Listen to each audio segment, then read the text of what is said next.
পোশাক শিল্প মালিকদের সংগঠন বিজিএমইএ এর সদস্যভুক্ত 2107টি কারখানার মধ্যে 1944টি কারখানার শ্রমিকদের বেতন বোনাস পরিশোধ করা হয়েছে, যা মোট কারখানার 92.26%। বিজিএমইএ বলছে, ব্যাংক থেকে নগদ প্রণোদনা পেলে বাকি কারখানাগুলো ঈদের আগেই বকেয়া পরিশোধ করতে পারবে। এজন্য 27শে মার্চ শেষ কর্মদিবসের পর শিল্প এলাকায় বাড়তি 2 দিন ব্যাংক খোলা থাকবে। আরও জানাচ্ছেন জাহিদুল ইসলাম। গেল কদিন ধরে রাজধানীর শ্রমভবনের সামনে অবস্থান করে ঈদের আগে বেতন বোনাসের দাবি জানিয়ে আসছে টিয়ারজেট নামে পোশাক কারখানা শ্রমিকরা। শ্রমিকদের কথা, মালিক যদি তাদের মজুরি দিতে নাই পারে তাহলে তাদের দিয়ে কেন পরিশ্রম করিয়েছে আর কেনই বা অঘোষিতভাবে কারখানা বন্ধ রেখেছেন। 3 মাসের মজুরি না দিয়ে কারখানাটি বন্ধ করে দেন মালিক। 4 দিন ধরে এখানে আসি, আমাদের 3 মাসের বকেয়া বেতন, ঈদ বোনাস, ছুটির টাকা, এগুলোর জন্য আমরা এখানে আসি। আমাদের কোম্পানি টাকা দিলে আমরা এটা করতে পারবো না, করা সম্ভব না, আমাদের রাস্তায় বসে থাকতে হবে।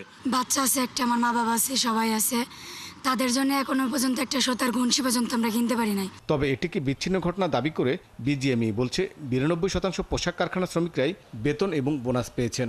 আগামীকাল ব্যাংক খোলা আছে, সরকারি খোলা আছে, তারপর কিন্তু ব্যাংক 28-29টাই ব্যাংক খোলা আছে গার্মেন্টসগুলোর জন্যই, শিল্প অঞ্চলগুলোতে।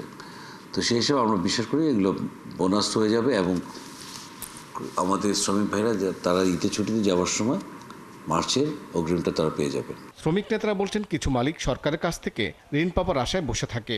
তাদের এমন অপচেষ্টার কারণে সমস্যা তৈরি হয়।